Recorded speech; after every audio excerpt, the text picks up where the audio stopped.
Why are Republicans fighting one another? That's the question I'm going to ask and answer today on the Oconee Conservative Corner.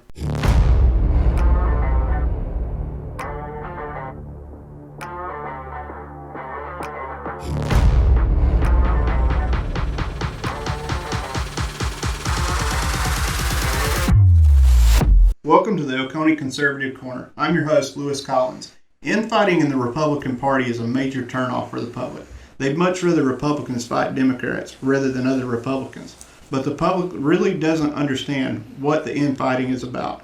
Today I have with me Mr. Mickey Haney and Mr. Karl Reebenacker. And we're going to try and help the audience understand what's going on in the Republican Party, not just on the county level, but the state and national level as well. Mr. Haney, Mr. Reebenacker, welcome to the show. If y'all don't mind, real quick, explain to the audience who you are and what roles you've played in the Oconee County Republican Party. I'm Karl Reebenacker. My wife and I retired to the area about 2.5 years ago, and having time that we didn't have when we were working, we decided to get involved with the Republican Party because we were very unhappy with the outcome of the 2020 national election. And we are conservative, and like a lot of conservatives, we got involved as a result of the outcome of that election.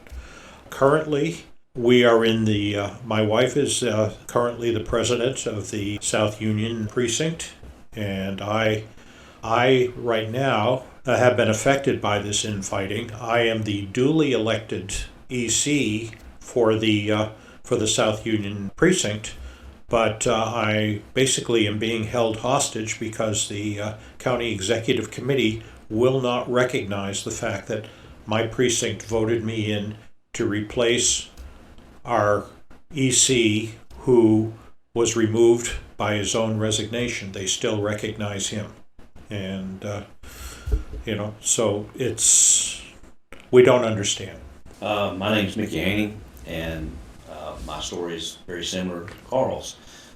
My eyes were open, actually, not only by what was going on with President Trump at the time and how the ABC entities were weaponized against him, but also when I showed up to the county council meeting for one ordinance they was trying to pass on property rights, that was going to infringe on property rights, and stayed for the rest of the meeting, and they brought up some budgeting items that I seen was just didn't seem right. And then I started digging in, and that's when I got introduced to the OCC. I heard about the reorg coming up around that same time frame, and I held several different positions.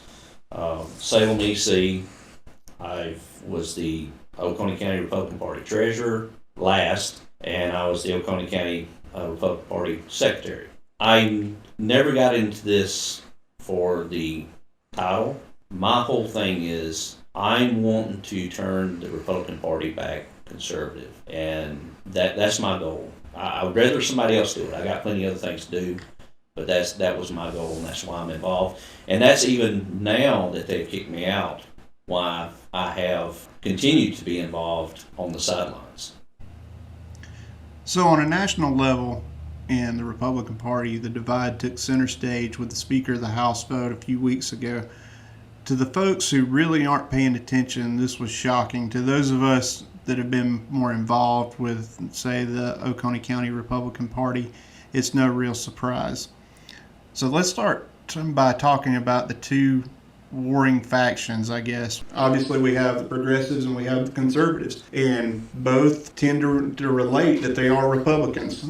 A lot of progressives run as Republicans. They put that R behind their name and say they're Republicans. How are they different from conservatives? Well, I'll say the biggest thing between the progressives and the conservatives is that the progressives will always veer off from the platform. They will compromise what should be their core beliefs and core stance. And in doing so, they align themselves more with the Democratic Party. And that has allowed for the somewhat of creation of a uniparty, or as some of us will look at it as globalism versus just caring about what happens at national level first. And I know that's a bad topic for some, but that's basically what it comes down to. Truth hurts, but it's still the truth.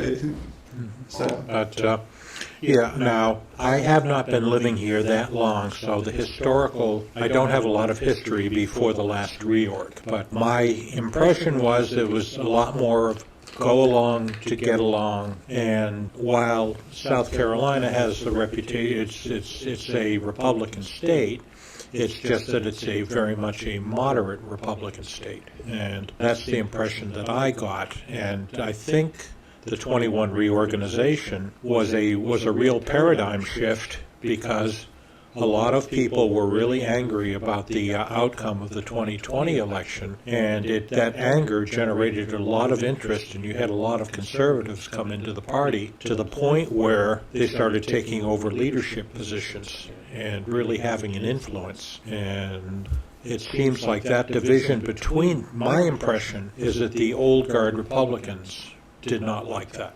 Yeah, I have to agree with you on that because it really had opened the eyes of a lot of people watching what was going on with Trump and the deception and the use of different agencies against him and how they were corrupt when they should not be. And from that standpoint, it did bring in a lot of conservatives who were kind of just on the backside of things, not really paying attention. So yeah, I would agree with that. with that being said, I'll throw out a few numbers here. South Carolina, according to CPAC is a group that they have a website out there you can go on, conservative.org, and they go off of voting records to rate all politicians on the national level, on the state level, on how they vote, and then they give them a percentage rating on how conservative they are. South Carolina, as a state, ranks 34th or 35th in the country. We are dead last as far as conservative states go. We are the bluest Republican state in the union. Now, with that being said, most, just using Lindsey Graham, for example, as a baseline. Lindsey Graham's lifetime conservative rating is, I believe it's 79%, but he's still considered a rhino among most of the country. When you compare him to the Republicans inside the state legislature here in South Carolina, there's 111 Republicans, registered Republicans in the state legislature. Out of those 111, 11 are more conservative than Lindsey Graham. That means there's 100 Republicans in the state legislature right now who are less conservative than Lindsey Graham. That's just a stat that I went and looked up, and it's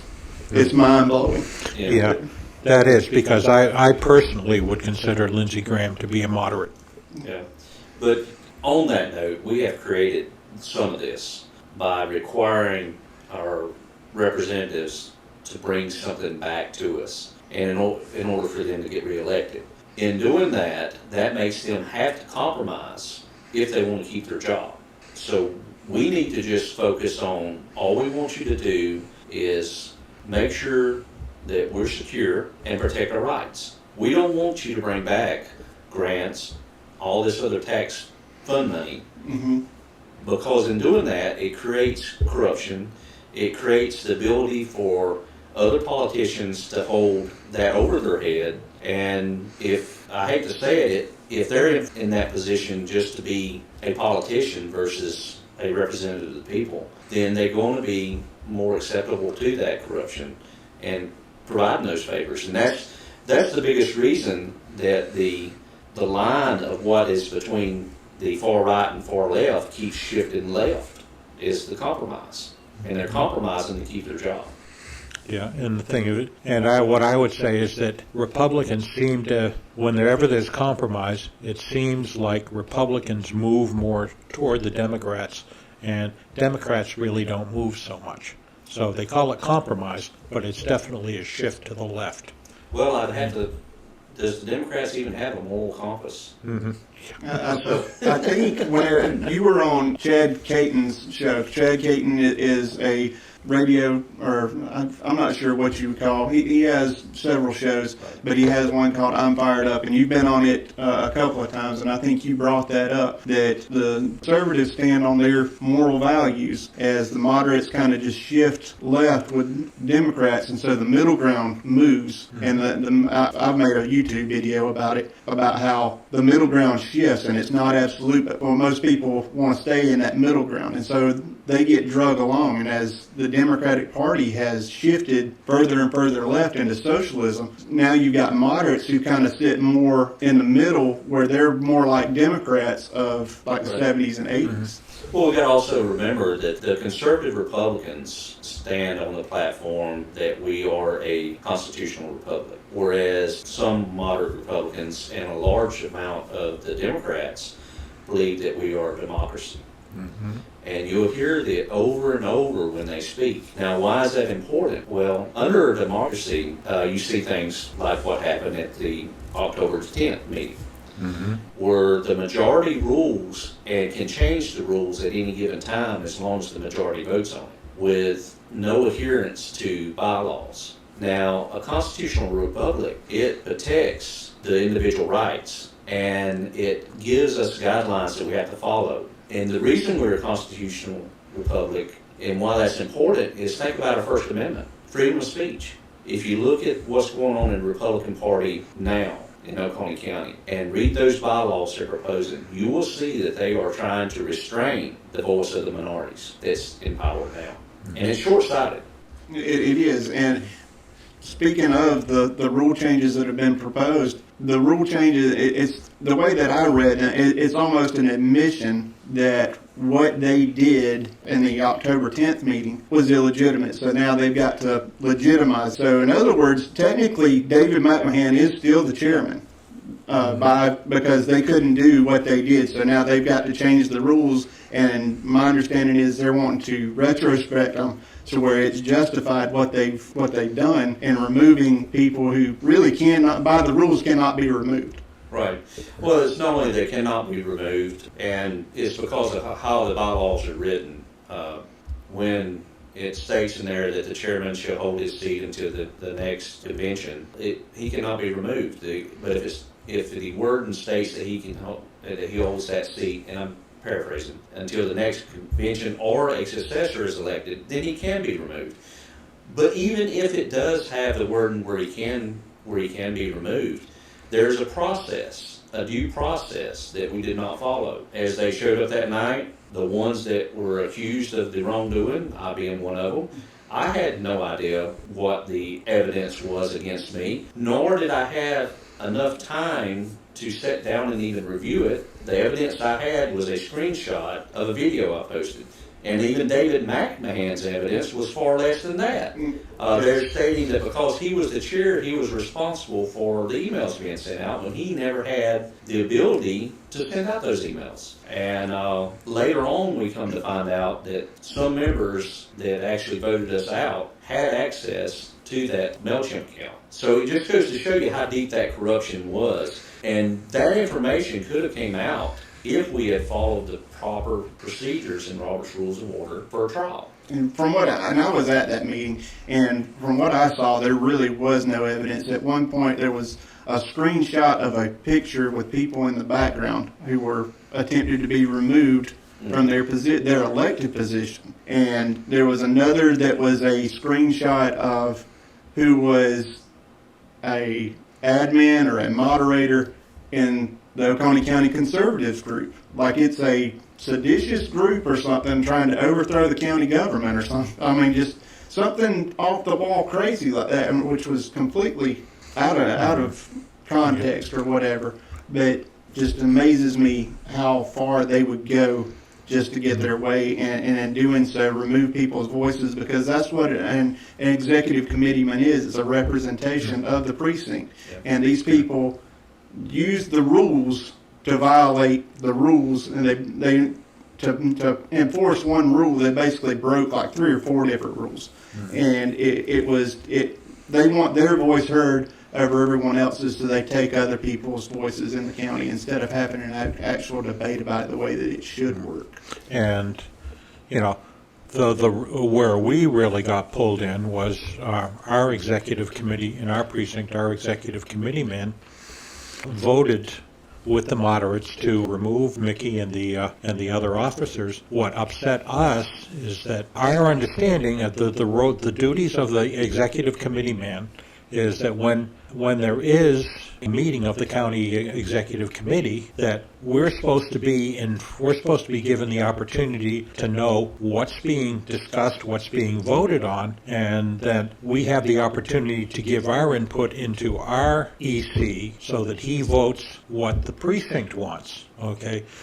And we never got that opportunity. We were never informed. Our EC never informed our president that we should call a meeting to discuss this stuff. He showed up and he voted with the majority. And what he tried to justify to us is that he voted that there was malfeasance going on and that he voted the truth. Well, I know that's not true. He doesn't know whether it was the truth or not because of the legal action that Jim Mann and Tyler Jordan to get back the assets of the party from Mickey is, which the fact that they even did that, one of the defendants was Shannon Baker, was still a standing officer, had not been removed. So that was a violation of 16A. They should have lost their positions immediately. But they were allowed to continue. And my understanding, I wasn't there, but I've heard from witnesses, was that Jim Mann was put on the stand in front of the judge magistrate and questioned by the defense attorney saying, did you present evidence to substantiate the charges that you made against the officers that were removed? And that he hemmed and hawed, but had to finally acknowledge that he presented no hard evidence to substantiate their removal. Multiple times. You were one of the ones named in that lawsuit, Mickey, so you were in the courtroom. Yes. So just so we're clearing that up. Go ahead. Yes, so multiple times he had made that, had to make that statement that there was no substantial evidence for our removal. You know, going back to what happened at Karl's precinct, this is the flip-flopping that we see. That day after the meeting, Luke Moore turned in his resignation effective immediately. Effective immediately to the president and vice president of our precinct. And then 4 days later, I'm assuming that Jim Mann must have spoke to him, and this is an assumption of mine, and Luke decided he wanted to rescind that resignation. Mm-hmm. The problem we have with that, and for the people that don't know what's going on in Oconee County, is we had a chairman down there that had turned in a resignation effective at a future date. And before that date came to be, he rescinded his resignation to hold his position as chair. But Drew McKissick, because he's a conservative in Oconee County, did not want him in that position and told him, no, I've already accepted your resignation. When you said he's a conservative, just so we're clear, you're talking about the chairman of Oconee County's Republican Party. Right. So Drew McKissick had sent a letter to the body down there stating that he had rescinded his resignation and therefore, there's no action that he can take to rescind the resignation. But then here at Oconee County, he flops the other way. Yep. And he actually states that, yes, Luke Moore can rescind his resignation. The problem with that is, in Robert's Rules of Order, it actually discussed how if you make it effective immediately, it's effective immediately once action is taken upon it, which Gail had taken action upon it. The other thing is in case law. You know, the judge's opinion in case law, in a case, I have to go back in the date, I think it was in the early 70s, where they state, you know, that's one of the reasons why you've got to be careful and not do things in just off your cuff. You need to think about matters before you speak or do, because if you turn in your resignation effective immediately, then it is effective immediately and no further action needs to be taken. But that goes to show you how they flip-flop on the rules. Absolutely, it's we've said it multiple times. Rules for thee are not for me, and that's how the rules get used against us. But then at the same time, those running the show are not following the rules themselves. No. And you mentioned Jim Mann. My precinct, which is Walhalla 2, my EC was Jim Mann. Our precinct is not necessarily organized. We're trying to get it back up. They've never held a meeting. So Jim Mann's doing his own thing. He's running rogue. And we have I tried to get people back together. And I contacted 11 people and said, hey, here's what's going on in the party. Here's a letter that I've written telling Jim Mann to cease and desist. At the time, he was the vice chairman. And I said, look, we've got all these people, 9 out of the 11 contacted me back and said, yes, we agree with that. I never had anybody that said, no, I don't agree with it. I just had 9 out of the 11 said they agreed with it. I was the only person who signed it because I had it, but I still have all the emails where people emailed me back or texted me back and said, yes, I agree with it. So this is not me making just a claim. I actually have the evidence to substantiate that people did say this. He did his own thing, said it was illegitimate, whatever, and continued on with the attempt to remove David McMahon and the other officers. And we've already talked about it, how that's not necessarily possible, but they did it anyway. And now they're trying to pass these rules that basically they're admitting they couldn't do it. Well, I think you need to make sure the audience understands what one of the rules that they're trying to pass. What is the scope of that rule? And it basically states that they can remove any officer, elected officer, for any reason, without cause, with a majority vote. Correct. Was it a 2/3 majority or majority? I would have to go back. I think it's 2/3. I'm not sure. Yeah, but at the same time, they already did this with Right. a simple majority. They didn't even have the 2/3 on October 10th when they removed people. They just did it with a simple majority then. And like I said, the ECs, these are the precinct's voices. So if you have a majority in the county that don't like the person that your precinct chose to be your voice, they just say, no, we don't want that person in here. And they kick them out and remove them. Right. well, And the other rule that's trying to be passed, I believe it's in the state party, I believe they're trying to pass this, that if you're removed from office, you don't get to participate in the next 2 reorgs. That's 4 years that you're not able to participate. I know that's happening at the county level. I do not know if that's in the rules changes, the proposed rules changes for the county bylaws. I personally do not know if it's at the state as well. Yeah, I think you're right. It's at the county bylaw Okay, so level. it is a county bylaw. And so think about that. They can remove a person for no cause and then hold him out of participating in the next 2 election cycles. Which is 4 years. 4 years. So as long as you run a person in, they'll throw them out, and to the point that your precinct doesn't have anybody left to be in the party. You know I was present at the meeting, the most recent meeting where they were talking about approving the budget, and I had no idea they were going to be, I was observing because my EC was voting and I was not allowed to, so I just observed. I had no idea they were going to be talking about proposed rules changes. I thought it was just going to be fairly simple, talking about budget approval now that they had the assets back. So my reaction to this was, as soon as I found out about that, I started letting people know and say, hey, this is going on. We need to look at this. And but I was very concerned when they were talking about this specific. They were actually having a discussion about what the term should be, and the leader of the bylaws committee basically said, he said, well, I think 2 terms is reasonable. And another one that concerned me was about 2A, where they want to change Rule 2A. It talks about how changes to the bylaws are made, and currently it can be in a county executive committee meeting. What they want to do is they want to change that so the only time that it can be changed is by the delegates at a county reorganization meeting.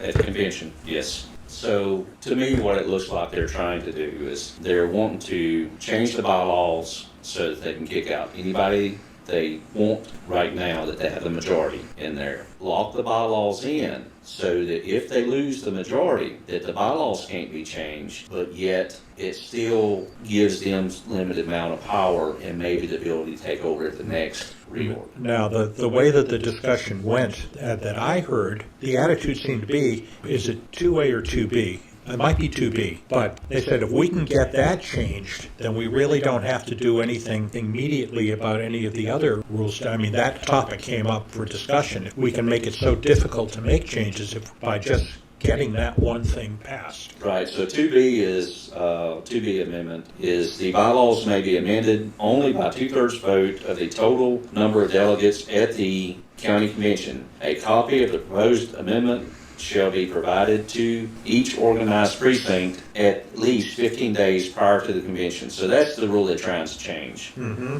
So the problem you have with that is our convention is before the state convention. And as we've seen what happened in June when Rule 16 came out, we really should have went back and changed our bylaws, but we did not. By us doing this, state rules can come out and our bylaws will be in conflict with them. So it really ties our hands to clean up our bylaws, and it's going to lead to a lot of miscommunication with our members because they're going to be reading the bylaws and following those, and those may be in conflict with the state rules, as what has happened in the past. We've talked about this, but now here's the question that I'm in my head that I'm raising. What is the purpose of these bylaw changes? And I think we have to go back and look at, well, what does the county Republican Party, what purpose does it serve? And my understanding, the way that it's supposed to be, is it's supposed to be a gateway between elected officials. With us, we have 2 state congressmen, we have 1 state senator. It should be a gateway where we express our concerns to our executive committeemen. They take it to the state level with our elected officials, and it should be a pathway of communication. But it's not. It's become more of a social club where it's who can I rub elbows with, who can I find favor with. And these bylaws, in my opinion, are becoming a way to protect this, what can I do for myself? Well, it's protecting the rhinos in the party. And it's more than just a communication means. It's also a means for your future delegates to work their way in those positions, or future representatives to work their way in those positions through the Republican Party. By them shutting the party down like they're trying, not only at the county level, you're seeing it at the state level with the blood oath. I forgot who coined that phrase.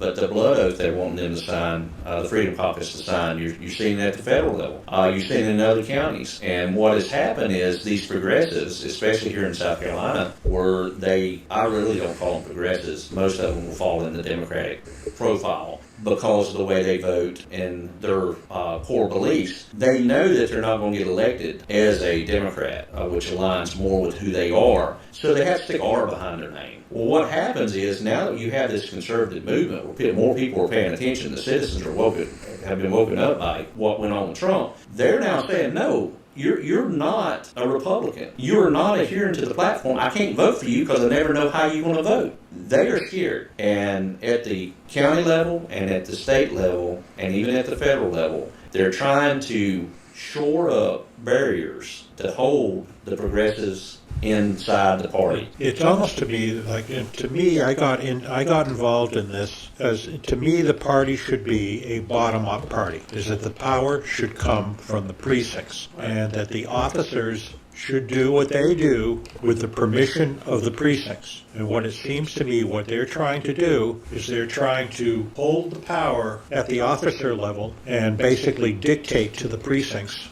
what they will do. You're exactly right. And if you look into the bylaw changes, they've even stated that the resignations have to be done now solely at the county level. Mm-hmm. So that goes to tell you that they're taking away one of the founding principles of each individual citizen having control, and instead making it into more of a dictatorial or dictatorship style control. Yeah. Well, we've seen that with the Drew McKissick. I'll say this is okay, but I'm not going to say this is okay. And it's become the state party has become a dictatorship, and nobody has a voice except for one person, and that's not the way that it's supposed to work. Well, the danger with that is when you have 2 different rules depending upon what society class you're in, the outcome, if you look back in history, has never been good, because there's always a huge amount of disruption because they see the unfairness in how one group is treated versus another, depending on who do you know. And, I don't think a lot of people realize it, but these representatives that we have, they're the ones that chooses the judges. Correct. We're one of 2 states out of 50 Right. that still do it this way. So they choose the judges, and I think that's one reason why it is so hard to go against the Republican Party to find a lawyer to represent you for the breach of the bylaws, is because it'll be political suicide for a lawyer to step in and take your case and go against the Republican Party. Correct, because the judges are appointed rather than elected. They're loyal to those who give them their job rather than the people that they're supposed to serve justice to. Right, and I think it came out very clear in there's a freshman down at the state level, and I cannot remember what show he was on, but he said that, it's kind of strange. You got these judges coming out to meet you in the parking garage and, coming out of the dark corners at you and introducing themselves. And so that goes to show you how dependent they are on being in good favor of the representatives. And just to clear things up, we're not saying that all judges are corrupt. No. It's as far as like a criminal system, we have a pretty decent justice system, I would say. But at the same time, whenever you get into that political realm, the system is broken and it needs to be fixed. That's what we're saying. A lack of ability of check and balances leads to corruption. Now, the question has to be asked. When the paperwork was filed, it was brought to our attention that Jim Mann, Tyler Jordan, and Bill Sandifer went into that judge's courthouse to file that paperwork. Correct. My question is, why did Bill Sandifer go? He was just, and that's a question a lot of these people should be asking. The other question they should be asking is, why did Tyler Jordan resign? Shortly after the court hearing. Yes. He resigned, I think it was the December 5th meeting. Right, the day of. Why did he resign? And my personal feeling is, I hope that he had the foresight to see that we were going to bring up 16A. And he knew in good faith that he could not say, no, I'm not in violation of 16A. It's my understanding he went to college for political science. So, that would put a mark on it. And this is just my opinion. Mm-hmm. That would put a mark on his record if that's really his realm of expertise. And then for him to be in such a grave violation. And just so we're clear, the OCC, and I was part of it, helped Tyler Jordan get his foot in the door in the political landscape with moving into Walhalla City Council. I'm not saying that we did it all by ourselves, absolutely not, but we didn't hurt him none. I'll put it that way. We was one of his huge supporters that went out and did a lot of the groundwork. Correct. That's correct. The net effect for me, again, I've lived in the area for maybe 2.5 years. The net effect that I have seen is that the 2021 reorg brought a huge number of conservative Republicans into the party to get active. And what these recent actions in the last few months, what it appears they've been trying to actively disenfranchise the very people they were trying to get to come in 2 years previously. I have to agree with that. The reason that they have to do that is a conservative will not remain silent when people that are supposed to be representing the same moral compass that they have are off in the left field. And that's the problem we have in the party. I can't remember where I saw this at, but it may have been on Facebook. But it was moderate Republicans align more with the conservative values rather than conservatives aligning with moderate Republicans. So moderate Republicans, they can't deny what conservatives stand for in all actuality, because we stand on the same principles as the Republican Party. But at the same time, those in the political field, they want to get along with the Democrats and the Uniparty. So that's what's creating this divide. It's not necessarily a divide in Republican people in the public. It's a divide in the party-wise and people that are wanting to be more politician than they are representative. Because I fully believe that the majority of people out in the public, they're not really paying attention because of all the drama, all the conflict, everything else. And that's what the opposition of the OCC want, is they want that conflict to turn people off so that they can just go put an R behind their name and then run as a Republican, even though they don't legislate as a Republican. They can go and they can hide behind that R and people just blindly vote for them. Yeah, and The people that's upset about the turbulence that's going on, they need to ask why. Why are we having this turbulence? What is it about? Why is the Republican Party in uproar? And I believe if they look deep enough, they'll find out it's because one group is trying to hold these individuals who claim to be Republicans responsible for their actions. And the group that they're trying to hold responsible is having a fit over it because they never had someone to really confront them with the wrongdoings that they're doing. Absolutely. And that is the conflict. Now, the choice that the people have to make is, are they themselves going to turn a blind eye to it and hope it gets better? Because I guarantee you, if they do, that it's going to get worse.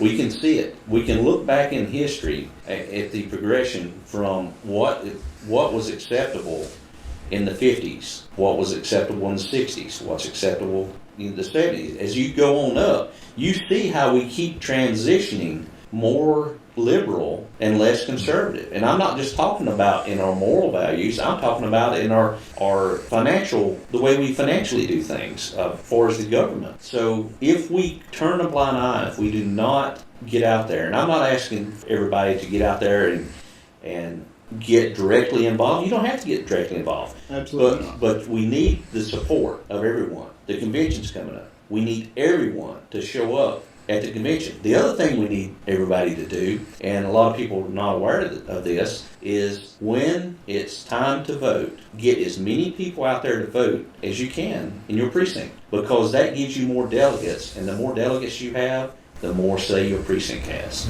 Well, we've had a lot of prospective new members come in, and what we've been trying to do is give them an overview, say, okay, well, we'll fill you in on what's going on. But if you want to come into the party now, be warned, it is not going to be pretty. And saying, would love to have you, but if you join now, you have to be committed to go to the reorganization and go to the convention and vote. Because if we bring in more members, then we have to bring in more people to achieve a quorum. Right. And if we don't have a quorum, we're sunk. So basically what I've been telling people is, love to have you, but if you can't, and we'll be happy to bring you in, but if you can't commit to making these meetings, maybe it's best that you come into the party after the convention, after the dust is settled. Right.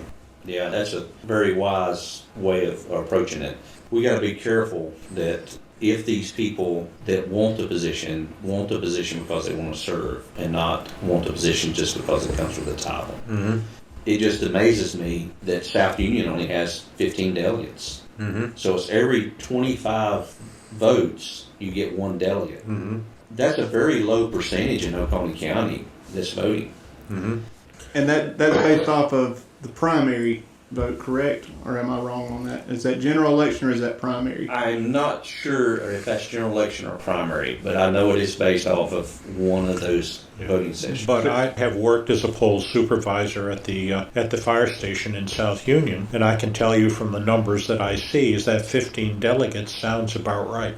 Right. So that's telling us that for those that don't want to get involved directly in the Republican Party, one of the biggest things they can do is when it comes time to vote is go out there and get 5 more other people to go with them. If we can get participation at the polls, even by people who are not necessarily interested in being active at the party, it gives us the opportunity to get more delegates. And the delegates are needed to vote on the county positions at the convention. And just to throw out some numbers again, I've looked this up. In the last election, in the primary, Oconee County actually rated a little bit higher than Anderson, Pickens, and Greenville County, upstate counties. Oconee County had a voter turnout of 16.7%, I think is what it was, which is about even with the state. But the other counties, they had even lower than us. And again, is that because the OCC just creates a reaction for their action? I don't know. Again, I'm not taking credit for it, but Oconee County does have a better turnout at the primary, just a little bit. But we had a 16% turnout in the primaries. Well, in the general election, we had, I think it was the statewide, we had like a 53% voter turnout. So that's where this disconnect, people aren't paying attention. And then when it comes time for primaries, they're not voting, and then they just vote for whoever. And that's what a lot of these progressives bank on, is they just get just enough for the primary, and then they slide in, and then all these people who aren't paying attention just show up and just press that magic red button and float on through. And I think in the case of South Union precinct, I think that's very true, because it is, just based on voter turnout from what I saw, it is heavily conservative. I can tell you for a fact that for the runoff election, all day we only had maybe about 100 people show up to vote, but there was not one Democrat, none. It was 100% Republican. So it's very, I don't know if conservative is right, but it's definitely very Republican. Right. Yeah. And the problem is they vote straight party ticket. Correct. Mm-hmm. So, it's a high 70 percentile is straight party ticket majority of the time. And that's where people need to get educated and realize that you need to really look at the person running for that position and determine whether they are upholding what they stated they was going to run for. And part of that is the Republican Party platform. I know you're going to hear the argument, well, if we vote them out, we run the chance of getting Democrat in. Well, I believe, and I may get scolded for this, but I'd rather have somebody that would tell me the truth and me know which direction they're going in than somebody that would lie to me and do what the Democrats are doing anyway. You say that, I've had that exact thought before. And back before I really got involved, when I was living in Pickens County, living in Easley, I didn't know a whole lot about what was going on, but I knew Lindsey Graham, and I didn't like the way Lindsey Graham voted. And I'd made that argument before. Well, are we better off just voting for a Democrat? Because we know which way the Democrat is going to go. We don't know which way. And I can conclude. The conclusion that I came to was, well, at least Lindsey Graham's going to vote Republican some of the time. Well, and the Democrat's always going to vote. Well, but let me clarify. I can never vote for a Democrat. Absolutely. But because of their party beliefs. There's no way I can vote for them. Abortion is one item that I cannot vote for, will not uphold. The problem is we got the progressive Republicans that will uphold abortion, which is against our platform. Well, and to go with that, but the state just had the abortion issue. It was turned down by the state Supreme Court. Right. And the state legislature just struggled over and over again trying to get that bill passed, and then it just gets knocked down in the Supreme Court. I think that's evidence enough how liberal South Carolina has gone. Right, but what I was saying was I would vote for a more conservative individual that's running, even if it runs the risk of someone stepping in. We got to think about Lindsey Graham's a good example. Look at the size of his war chest. Absolutely. I don't know the exact number, but I know it's astronomical. Yeah. So how are you ever going to get him out of there? Well, if the Republican Party is behind him 100%. That's you mentioned about voting a straight party ticket.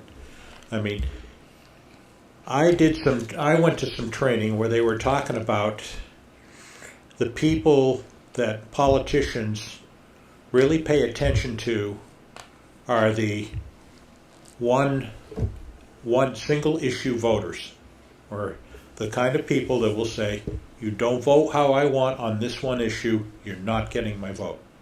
Because somebody like a Lindsey Graham, he's got Republicans who are just going to vote straight party ticket. I mean, he doesn't have to fight for those voters. Right. He's comfortable.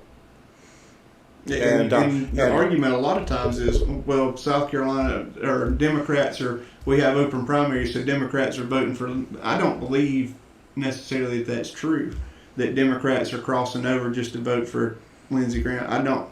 I'm sure there are some, but it's not a large majority. Like, well, they're already in the party. Yeah, exactly.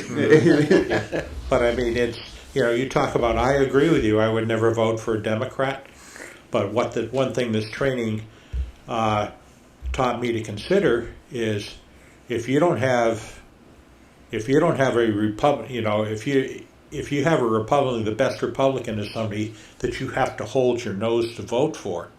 Maybe you don't vote for them. Mm-hmm. If a Democrat gets in, then you deal with that misery for a term, and it gives the Republican Party somebody to fight against the next cycle.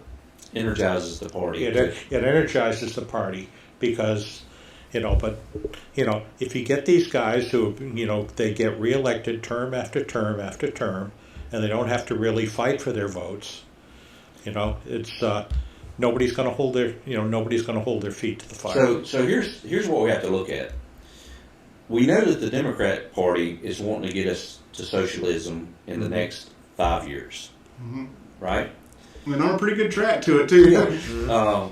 But we've got to look that the Republican Party, as it is today, is going to get us there within 10 to 15 years. Yeah. Mm-hmm. So we're going there.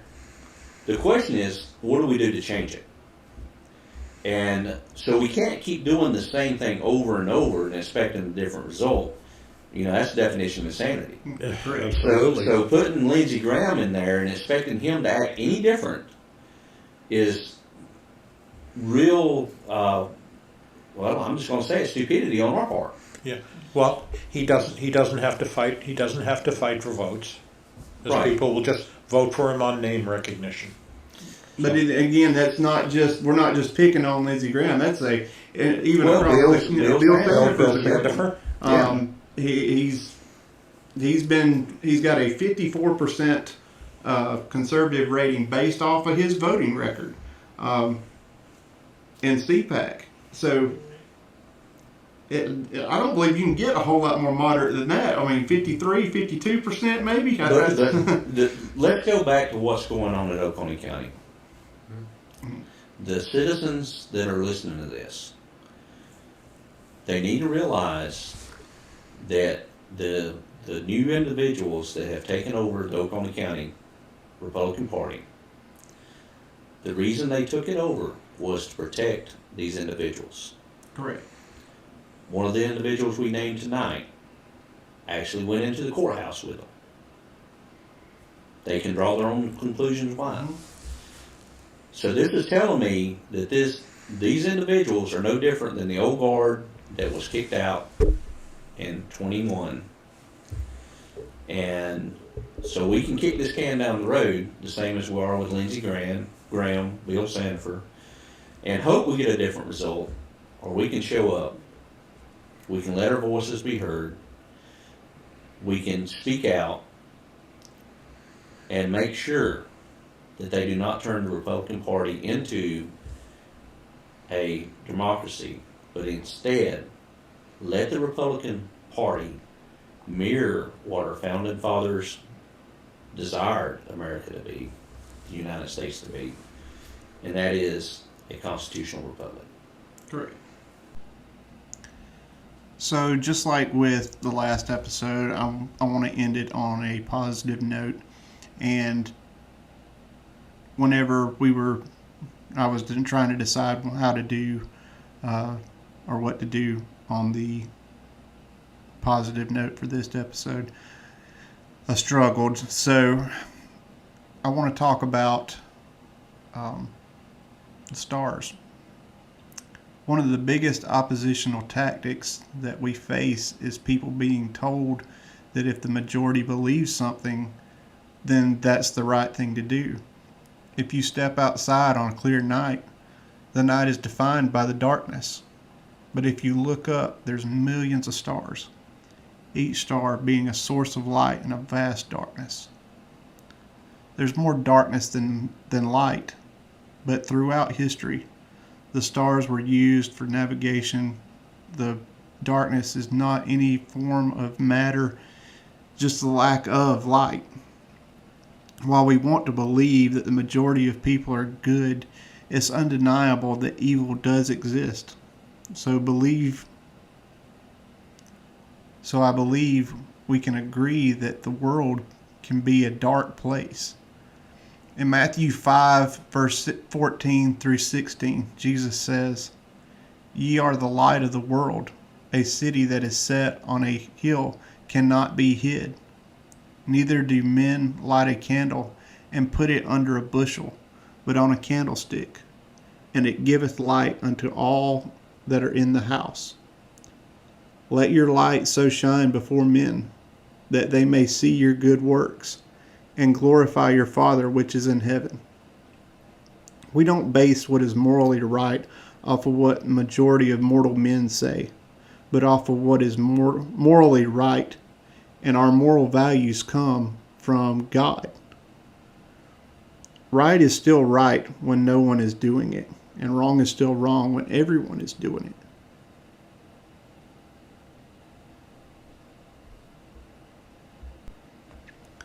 So as you go out into the world in the next few days, weeks, whenever it is that you go out, make sure that what you're doing is positive. But something that I've been focusing on here lately is you can do the right thing for the wrong reasons. And it's something that I saw in the military. It's something that I still believe, that you can do the right thing for the wrong reasons. And whenever you do it for the wrong reasons, it really hurts your message. Whenever people do good works and then brag about it, well, then what did you do it for? Did you do it because it was the right thing, or did you do it because it made you look good? And I think that we as people need to understand that, and understand why people do things, and ask the questions. And whenever we do good works, make sure that we do it so that people can see that it's a good work and it's not a selfish act. And with that, I hope y'all have a wonderful week. And like always, remember, God loves you, and so do I. Y'all have a great day.